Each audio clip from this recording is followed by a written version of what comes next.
Hi student,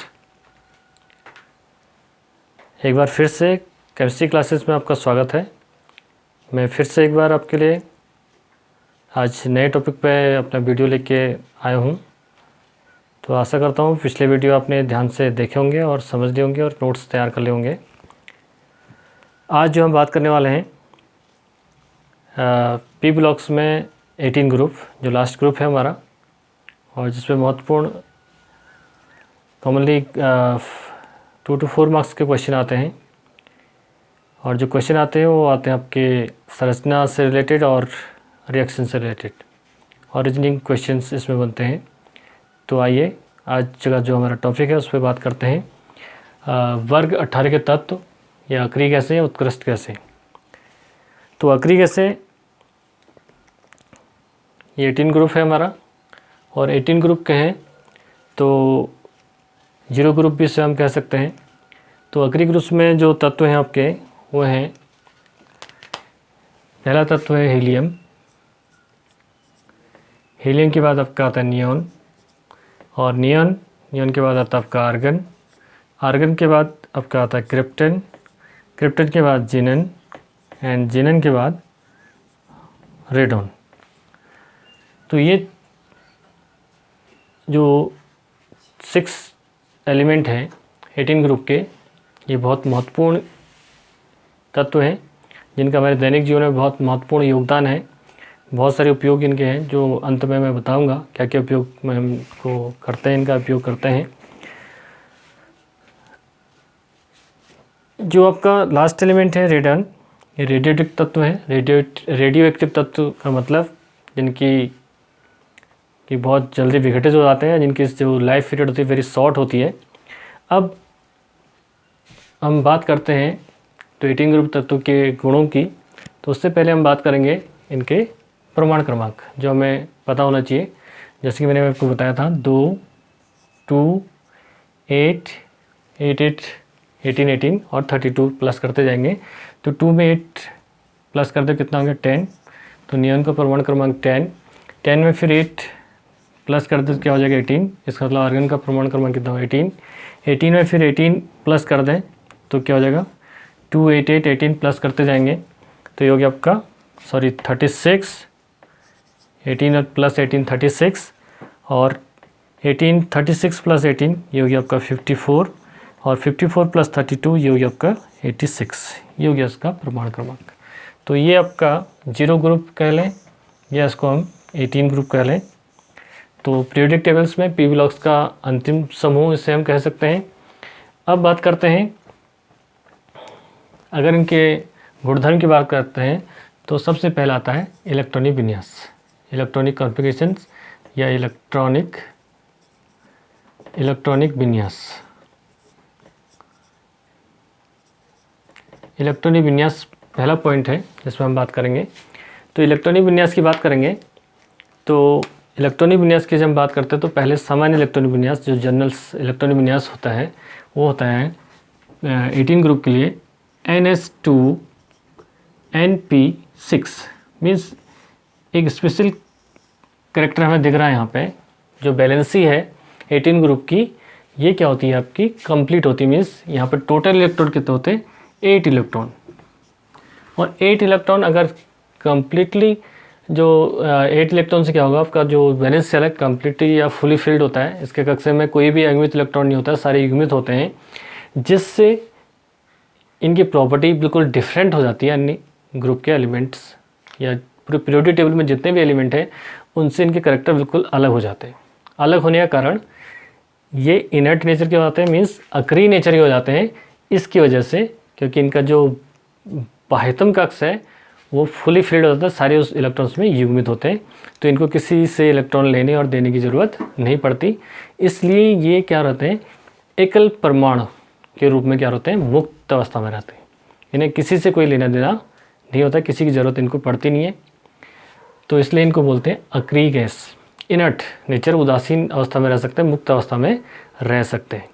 तो जैसे पहले हीलियम मैंने बोला था, नियॉन, आर्गन, क्रिप्टन, जिनन और रेडॉन, ये जो 6 तत्व हैं ये सभी हमें किस अवस्था में, गैसेस अवस्था में एकल परमाणु गैस है सभी और सामान्य परिस्थितियों में ये रासायनिक सक्रियता रहित है, मीन्स कोई रासायनिक सक्रियता इनमें नहीं होती है। ये पहले से ही निष्क्रिय गैसें हैं, ये किसी से रिएक्ट नहीं करते हैं, इसलिए इन्हें हम इनर्ट गैसेस या अक्रिय गैसेस भी कहते हैं। और अगर हम बात करेंगे जनरल इनकी, तो 1962 बहुत लेट में इनका डिस्कवर हुआ था। इसका कारण भी ये था क्योंकि ये मुक्त अवस्था में और बहुत कम लीस्ट अमाउंट में वायुमंडल में पाए जाते हैं, और मुक्त अवस्था में है तो ये कंबाइंड फॉर्म में किसी में मिले नहीं, तो इसलिए इनकी डिस्कवरी भी बहुत लेट में हुई है। तो इनका जो स्थान है इसलिए भी 18 ग्रुप में आया है, हालांकि इनको 0 ग्रुप में भी हम प्लेस कर सकते हैं। तो 1962 में इसके पश्चात 1962 के राउंड फिगर में या इसके पश्चात इनकी जो अल्प मात्रा जो रासायनिक क्रिया है उस पर काम हुआ, वो भी कंट्रोल कंडीशन में। हमने देखा कि कुछ सक्रियता उत्कृष्ट गैसों में पाई जाती है, और भी कुछ सक्रियता जो भी पाई जाती है वो थोड़ा बहुत क्रिप्टन और जिनन की केस में हम कह सकते हैं, अदरवाइज़ और में कंट्रोल कंडीशन में भी हम रिएक्शंस नहीं करा पाते हैं। थोड़ा जिनन और क्रिप्टन के हम कुछ केमिकल रिएक्शन करवा सकते हैं। अब पहला पॉइंट जो हम कहते हैं इलेक्ट्रॉनिक विन्यास की, तो पहले पॉइंट पर हम आते हैं। इलेक्ट्रॉनिक विन्यास पहले कर लें। इलेक्ट्रॉनिक विन्यास किसका? Helium 1s2। तो जनरल इलेक्ट्रॉनिक विन्यास क्या है? NS2 Np6। हालांकि केवल 2 इलेक्ट्रॉन हीलियम के पास होते हैं, इसलिए इसका बैलेंस सेल का विन्यास ही होगा 1s2।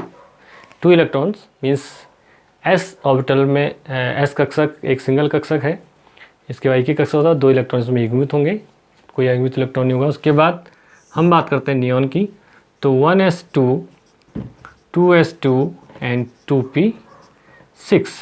तो ये बैलेंसिंग सेल है 2s2 2p6।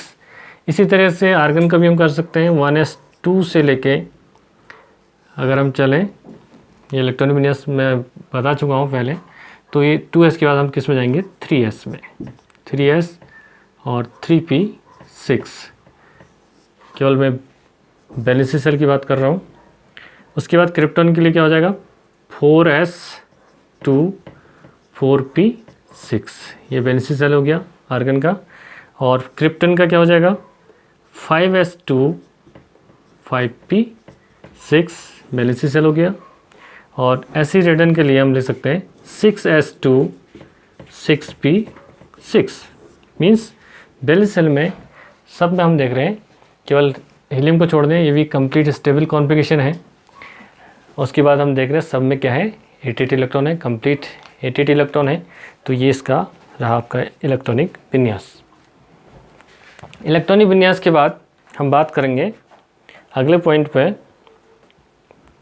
इलेक्ट्रॉनिक विन्यास के अगला पॉइंट हमारा है, हम देखते हैं उपलब्धता, देखते हैं कि ऑकरेंस कहाँ कहाँ इन गैसों की है। हीलियम वायुमंडल में पाई जाती है।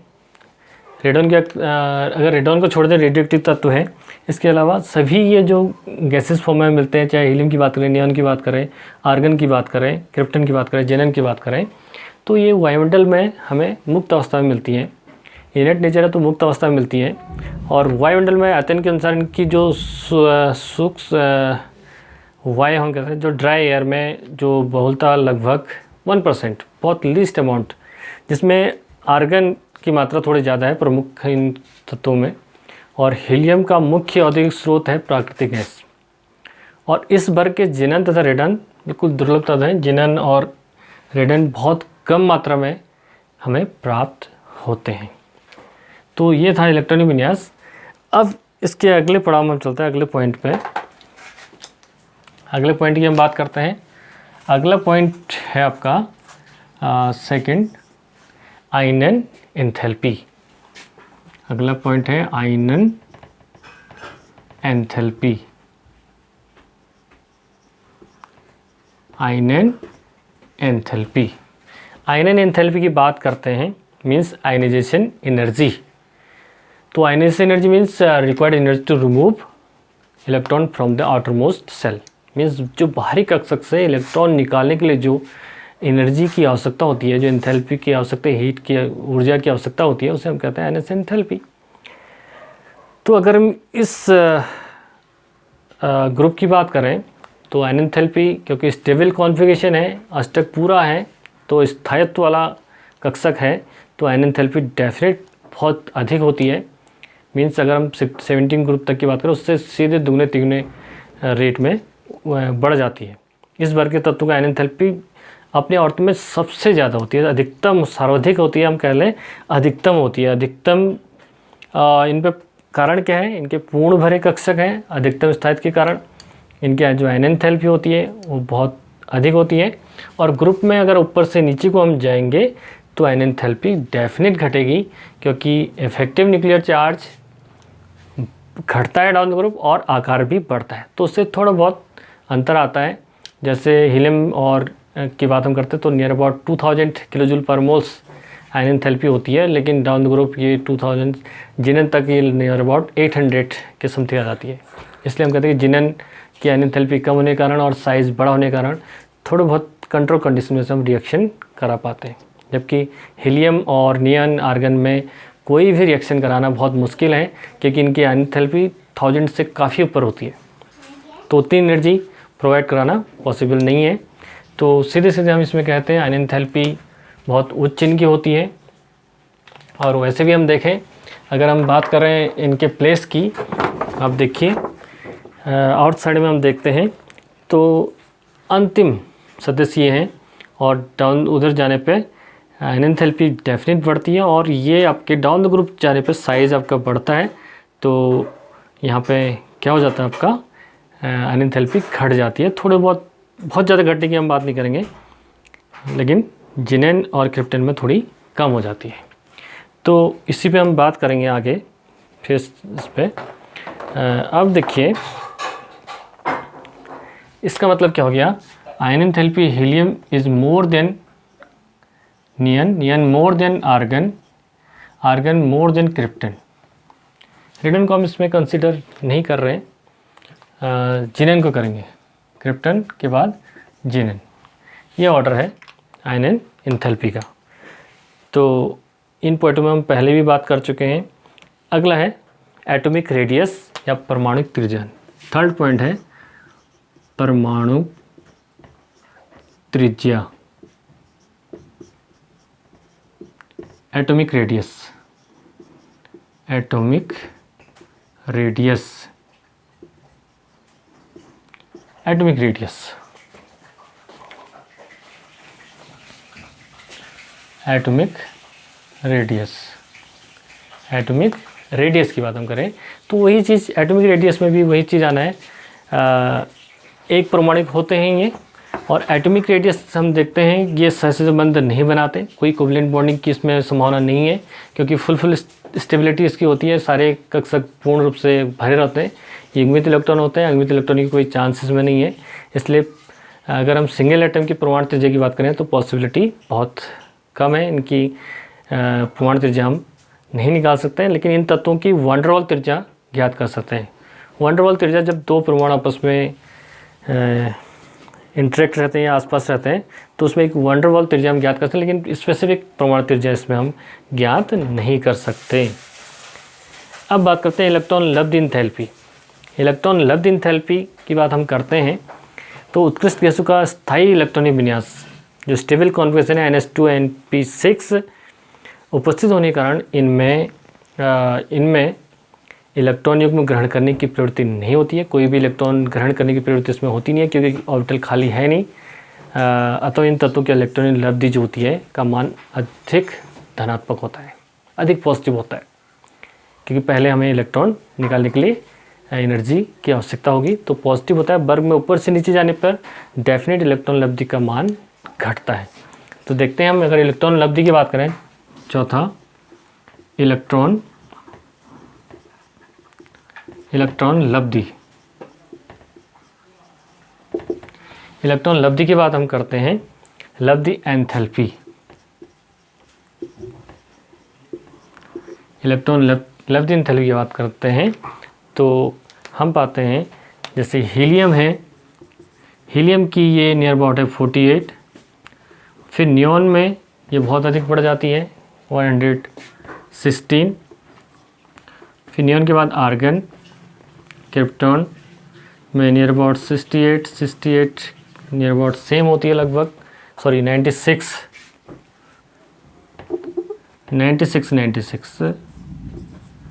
क्रिप्टन के बाद जिनेन में कम हो जाती है, रेडॉन में और कम हो जाती है, तो जिनेन में लगभग हो जाती है 77 और ये यहाँ 68 नियर अबाउट, ये एग्जैक्ट वैल्यू नहीं होती है, नियर अबाउट ये मान इसके इस तरीके से घटते हैं, तो ये हमें ध्यान रखना है। अब देखते हैं केमिस्ट्री ऑफ नोबल गैसेस,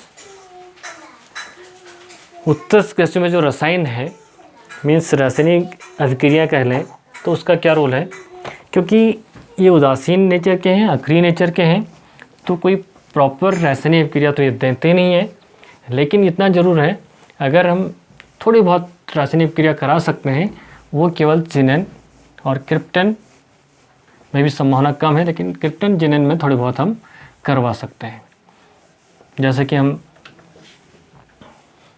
देखते हैं जिनेन कुछ केमिकल कंपाउंड्स फॉर्म करता है, जैसे जिनेन फ्लोराइड के साथ जिनेन F2, जिनेन F4, जिनेन F6 बना लेता है, वैसे ऑक्सीजन के साथ जिनेन O3 ट्राईऑक्साइड या जिनेन OF2, जिनेन OF4 इस टाइप के कॉम्प्लेक्स बन जाते हैं। और पूर्ण संयोजी कक्षकों या उच्च आयनन ऊर्जा तथा अधिक धनात्मक इलेक्ट्रॉन लब्धि के कारण उत्कृष्ट गैसों में इलेक्ट्रॉन ग्रहण करने या इलेक्ट्रॉन त्यागने या इलेक्ट्रॉनों का साझा करने की प्रवृत्ति लगभग शून्य होती है, नगण्य होती है। ये हमें ध्यान रखना है, ये चीज़ को हमें इससे दिमाग में नोट करना है। तो इनका इलेक्ट्रॉन साझा करने की या इलेक्ट्रॉन गेन करने की या इलेक्ट्रॉन लूज़ करने की कोई टेंडेंसी नहीं होती है, लगभग शून्य होती है। हाँ, अगर हम कंट्रोल कंडीशन में करा सकते हैं तो कुछ केमिकल कंपोजिशन हम करा सकते हैं, जैसे जिनोन के साथ फ्लोरीन का या ऑक्सीजन का। यही कारण है कि सामान्य परिस्थितियों में कोई रासायनिक क्रिया ये नहीं करते और कोई ये गैसें रासायनिक क्रिया में भाग नहीं लेते, लगभग निष्क्रिय रहती है। लेकिन अधिक अगर हम कुछ कंट्रोल कंडीशन में देखते हैं, अत्यंत विशिष्ट परिस्थिति में देखते हैं, तो जिनेन को हम जो हैं या क्रिप्टन को हम रासायनिक अभिक्रिया के लिए बाध्य कर सकते हैं, जिससे कुछ अभिक्रिया कुछ कंपाउंड वो बना दें।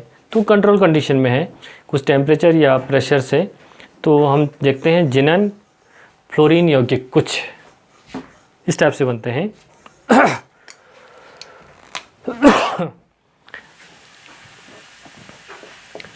जिनान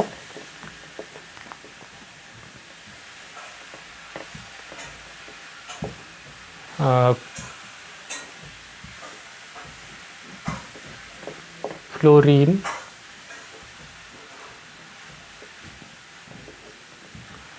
जिनेन फ्लोरीन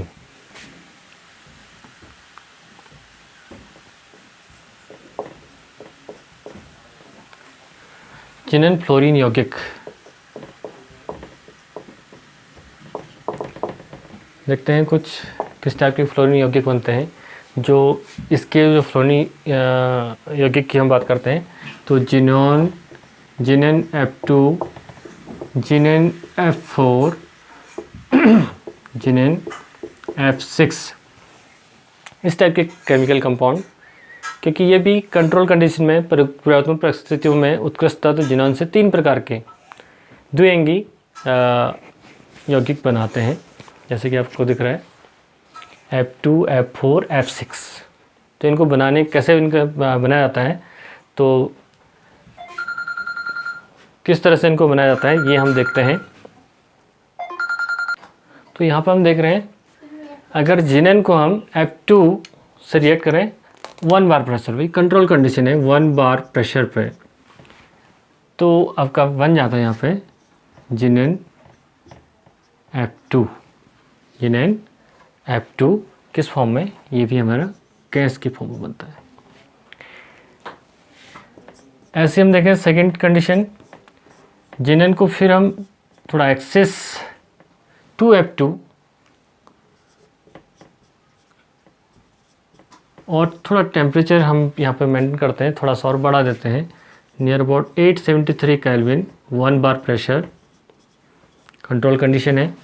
तो फिर इसको हीट करते हैं तो यहाँ पर क्या बन जाता है आपका जिनन F4, ये भी क्या मिलता है आपको गैस फॉर्म में मिलता है।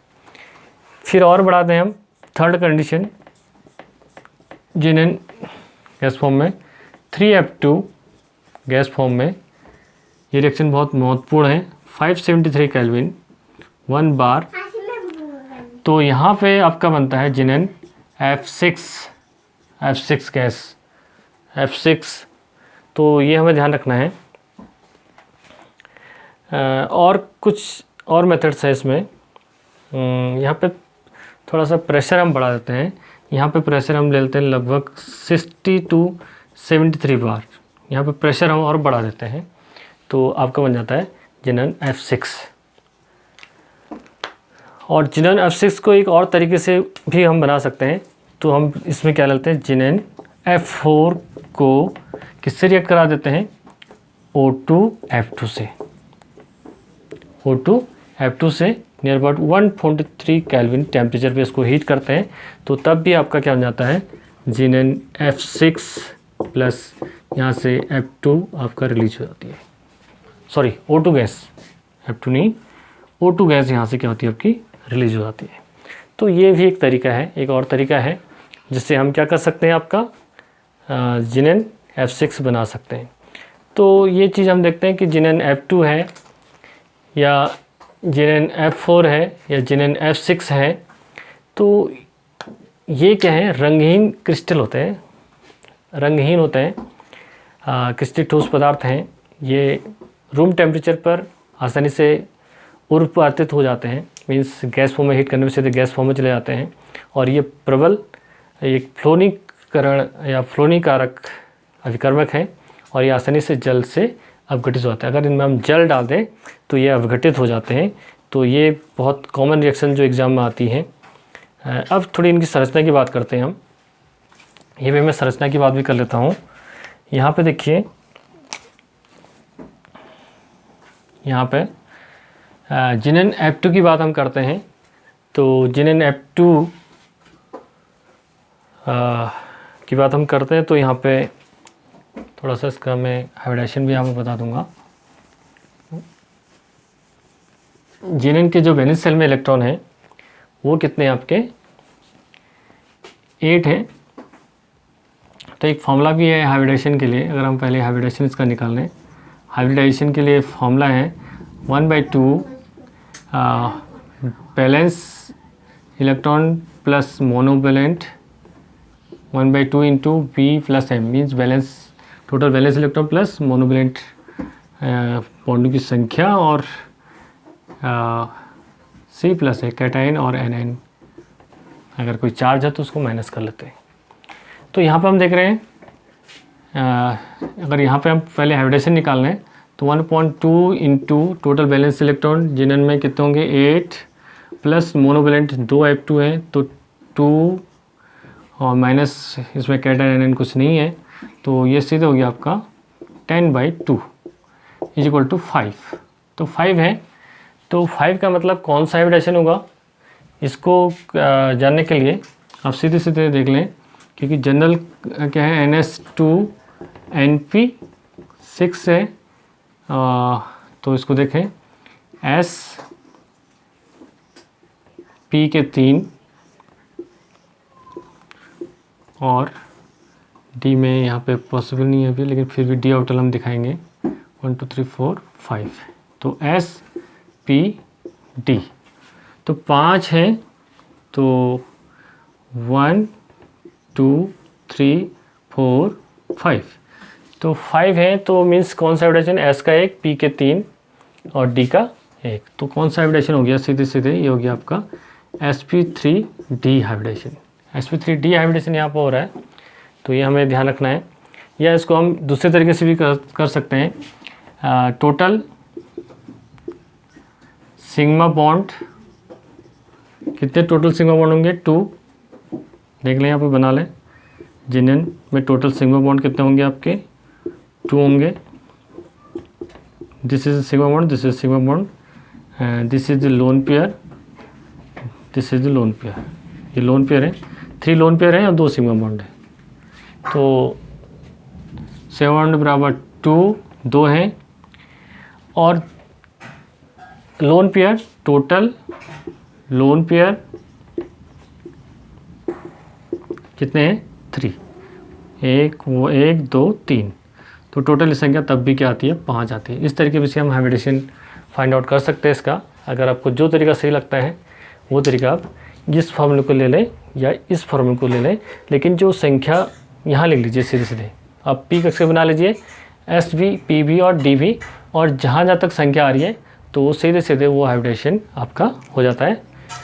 तो आप चाहे इस मेथड को यूज कर लें, टोटल सिग्मा बॉन्ड निकाल लें और लोन पेयर की संख्या निकाल लें, उसको टोटल कर लें, या इस मेथड को कर लें।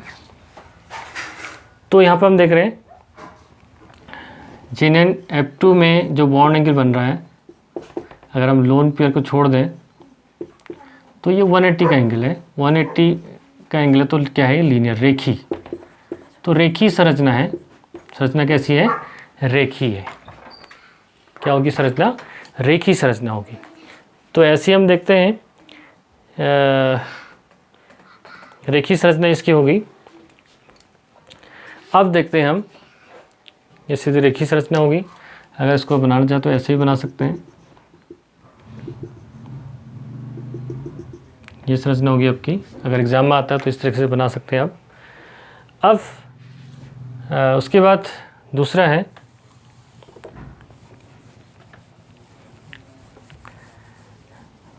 अब देखिए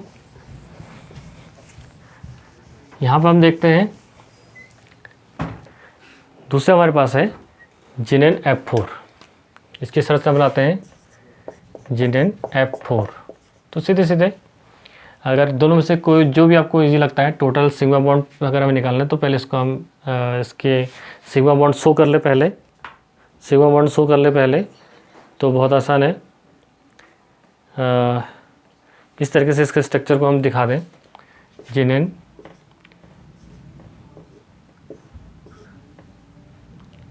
F4 है तो सिग्मा बॉन्ड कितने हैं, 4 है। Sigma bond sigma bond sigma bond sigma bond 4 है, और ये 8 टोटल इलेक्ट्रॉन, तो 4 शेयर हो गए, 2 लोन पेयर्स में बचते हैं, 2 बचते हैं। तो इस तरीके से हम देख लेते हैं कि इसका स्ट्रक्चर, जो हाइब्रिडेशन पहले हम निकालें, हाइब्रिडेशन क्या होगा, total sigma bond, total sigma bonds are 4 और टोटल लोन पेयर्स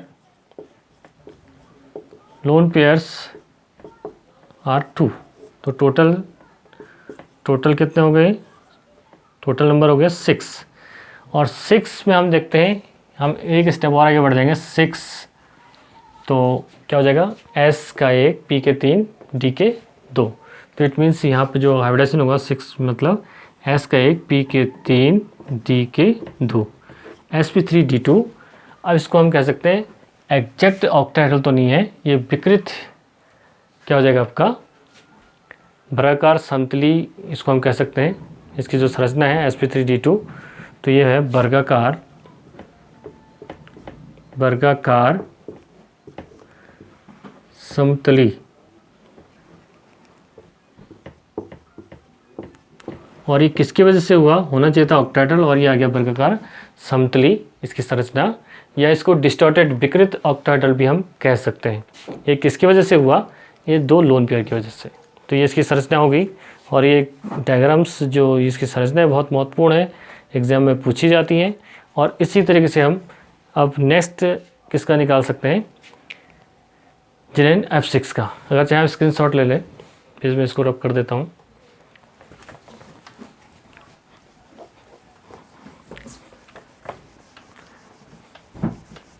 अब देखिए नेक्स्ट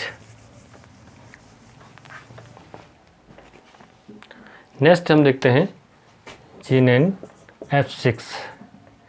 जिनेन F6 की बात हम करते हैं, तो यहाँ पे ये हो गया जिनेन F6 हम देखते हैं F6 हम देख रहे हैं 1 2 3 4 5 6। उसके बावजूद भी एक लोन पेयर इसमें बचता है, उसके बावजूद भी, क्योंकि टोटल कितने इलेक्ट्रॉन होते हैं 8, फिर भी एक लोन पेयर आपका बचता है। तो इस लोन पेयर की वजह से होना चाहिए था अगर 8 सिग्मा बॉन्ड बन गए। अब सिग्मा बॉन्ड देखिए, सिग्मा बॉन्ड की संख्या कितनी होगी 6, 1 2 3 4 5 6। तो वही total sigma bonds are 6, total lone pair are 1। तो टोटल संख्या कितनी होगी, टोटल हो गए 7। और 7 में हम एक नंबर और आगे यहाँ बढ़ जाते हैं, देखिए एक नंबर और बढ़ जाते हैं। तो S का 1, P के 3 और D के भी 3। तो हाइब्रिडेशन हो गया आपका sp3d3 हाइब्रिडेशन यहाँ पे हो जाता है। तो ये चीज़ हमें देखना है, इस तरीके से हम संरचना कर सकते हैं। तो ये संरचना होगी इसकी विकृत ऑक्टाहेड्रल हम कह सकते हैं। अब कुछ इसके जिनन के ऑक्सीजन के यौगिक भी बनते हैं। अब चाहे इसका स्क्रीनशॉट ले लें, इस संरचना बहुत इंपॉर्टेंट है, जो एग्ज़ाम में कई बार आपसे पूछ दी जाती है कि इसकी संरचना कैसी है, कौन सा हाइब्रिडेशन। तो इस तरीके से आपको एग्ज़ाम में भी करना है। अब देखिए नेक्स्ट है, ये तो था फ्लोराइड के साथ रिएक्शन जिनन की। और ये भी क्वेश्चन आ जाता है, ओनली कैन जिनेन मीन्स केवल जिनेन केमिकल कंपाउंड मीन्स रासायनिक यौगिक फ्लोरीन या ऑक्सीजन के साथ बनाता है, अन्य कोई नहीं बनाता। इसका कारण क्या है, क्योंकि कारण ये है कि अन्य तत्वों से जो आयनेशन एंथैल्पी है जिनेन की थोड़ी कम है और आकार क्या है बड़ा है और उससे, बस यही कारण है जिससे हम इसमें जो है इसमें रिएक्शन कराने में सक्षम होते हैं। आयनेशन एंथैल्पी और उसे कम होने के कारण, सबसे कम अपने ग्रुप में इसी की होती है। तो जिनेन ऑक्सीजन यौगिक की बात हम करेंगे। अब जिनान ऑक्सीजन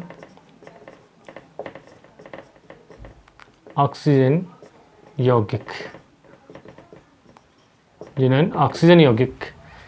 जिनेन ऑक्सीजन के साथ जो यौगिक बनता है बहुत कॉमन है, जिनेन O3 बहुत कॉमन है, जिनेन O3 यौगिक बनता है। और फ्लोरीन के साथ जिनेन के जो ऑक्सीजन फ्लोरीन के साथ जो बनता है वो बनते हैं जिनेन OF4, जिनेन OF2 भी बनता है और जिनेन OF4 और जिनेन O3 तो कॉमन है। और जिनेन O2F2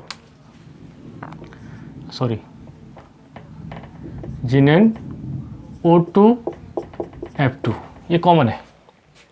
तो यहाँ पर हम देखते हैं जिनेन F6 के जो आंशिक जल अपघटन से भी जिनेन OF4 प्राप्त कर लिया जाता है। तो हम देखते हैं जो जिनेन F6 पहले हमने बनाया था उसका यूज़ यहाँ पर हम करते हैं, इसका जल अपघटन हम करते हैं तो हमें प्राप्त हो जाता है जिनेन OF4। जिनेन OF4 प्लस क्या बनता है आपका 2HF। इस तरीके से आपका जिनेन OF4 बन जाता है। तो ये हमें ध्यान रखना है। अगर फिर इसमें वाटर मॉलिक्यूल हम बढ़ा दें तो जिनेन F6 गैसेस फॉर्म में 2H2 2 मोल्स ले लें, तो 2 मोल्स लेने पे फिर हमें क्या प्राप्त होता है जिनेन O2F2 ये भी प्राप्त हो जाता है। और प्लस 4HF हाइड्रोजन फ्लोराइड के 4 मॉलिक्यूल्स यहाँ पे प्राप्त हो जाते हैं। तो इस तरीके से और संख्या इसकी बढ़ा दें, फिर हम 6 जिनेन F6 इसकी संख्या बढ़ा दें और जल के अणु की संख्या बढ़ा दें, एक्सिस जल हम डाल दें तो बन जाता है आपका 2 moles of xenon O3 trioxide plus 4 xenon plus 24HF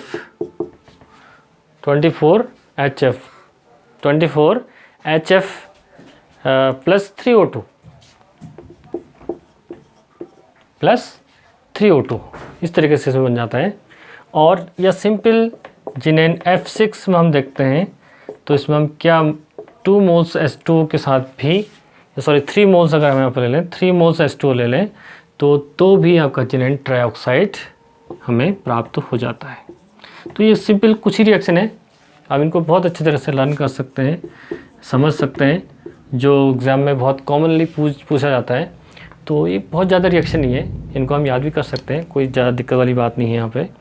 तो ये थे इसके केमिकल कंपाउंड्स। अगर हम संरचना की बात करें, जिनोन O3 के संरचना थोड़ा मैं यहाँ पर बता दूँ तो बहुत ज़रूरी है। जिनोन O3 की संरचना O3 है तो सीधे सीधे हम ये देखते हैं कि ऑक्सीजन डबल बॉन्ड से जुड़ता है, कोई दिक्कत नहीं, सीधे सीधे। तो 6 इलेक्ट्रॉन आपके शेयर हो गए, बचा एक लोन पेयर, एक लोन पेयर इसमें बच जाता है। तो इसको इस तरीके से दिखाएं या इस तरीके से भी दिखा सकते हैं, जो आप दिखाना चाहें। और ये हो गया आपका लोन पेयर। तो ये तरीका है इसका। अब यहाँ पर देखते हैं जो सिग्मा बंध की संख्या, सीधे देखें सिग्मा बंध कितने हैं, 3 क्या है इसमें पाई बंध, और 3 ही क्या है सिग्मा बंध, 3 ही क्या है सिग्मा बंध। तो सिग्मा बंध टोटल कितने हो गए 3, और लोन पेयर हो गए 1, तो संख्या कितनी हुई टोटल 4, जो मैं बता रहा था वही। तो 4 के लिए क्या होता है, फिर उसी में हम जाएंगे। 4 के लिए ये हो जाएगा आपका P के 3, और D में जाएगा नहीं इसमें, तो ये P है और S है, S में 1 2 3 4, तो 4 के लिए एक S में और 3 P के। तो यहाँ पे हाइब्रिडेशन कौन सा होगा, sp3, कौन सा हाइब्रिडेशन होगा, sp3 हाइब्रिडेशन। और sp3 हाइब्रिडेशन होना चाहिए था टेट्राहेड्रल, लेकिन ये क्या होता है आपका, ये पैरामेडी सेफ, क्या हो जाता है आपका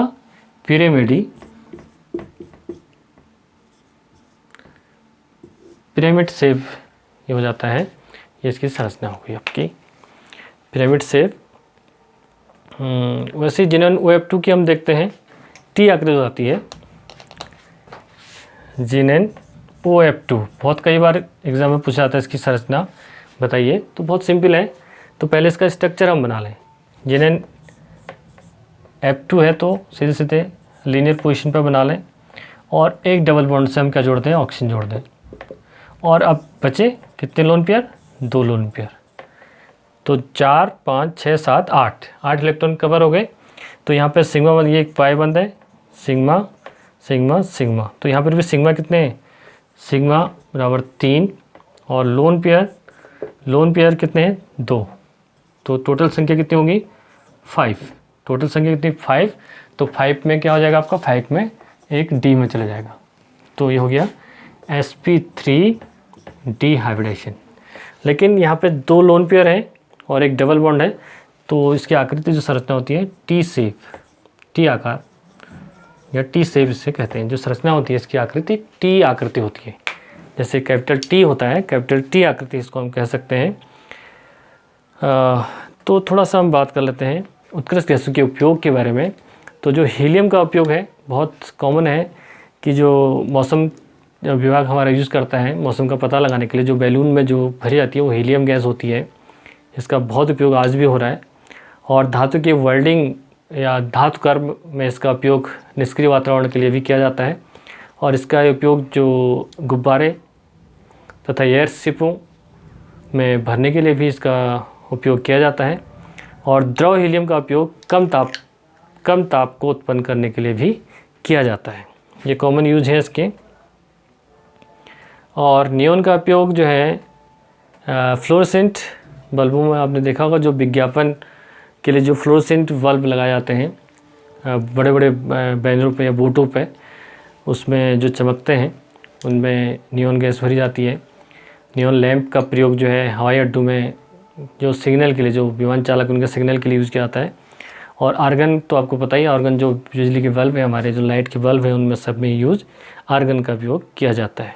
और निष्क्रिय वातावरण के लिए तो इनका उपयोग किया जाता है। और क्रिप्टन का उपयोग परमाणिक लैंप बनाने में, या और जो रेडान है आपका, रेडान का उपयोग बहुत कैंसर में जो रेडियोथेरेपी होती है, कैंसर जिसको जाते हैं रेडियोथेरेपी जो करते हैं उसमें रेडान का उपयोग किया जाता है। तो बच्चों आज का ये मेरा टॉपिक यहीं पे कंप्लीट होता है। अगला टॉपिक कोऑर्डिनेशन केमिस्ट्री मैं लेके आऊँगा, उसके लिए थोड़ा सा पहले से तैयारी कर लें, थोड़ा उसको पढ़ लें। बहुत महत्वपूर्ण टॉपिक चैप्टर इसके बाद होने वाला है।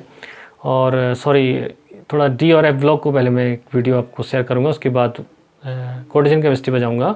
लेकिन पी ब्लॉक आज आपका कंप्लीट होता है। आशा करता हूँ इससे रिलेटेड अगर कोई भी समस्या हो मेरे से शेयर करिए, और मैं उसको कंप्लीट करूँगा। और आशा करता हूँ आपने इसके नोट्स तैयार कर लेंगे। तो आज के लिए इतना काफ़ी है। अगर आपको मेरा वीडियो पसंद आए तो ज़रूर लाइक करिए, शेयर करिए, और अगर आज पहली बार वॉच कर रहे हैं तो सब्सक्राइब करना और बेल आइकन दबाना बिल्कुल मत भूलिए, जिससे मेरे सारे वीडियो आपको अवेलेबल हो पाए। और नोट्स के लिए आप मेरे व्हाट्सएप नंबर पर मुझे रिक्वेस्ट भेज सकते हैं या चैट कर सकते हैं, तो मैं ज़रूर आपको नोट्स भी प्रोवाइड कराऊंगा। आज के लिए इतना काफ़ी है। Thank you very much.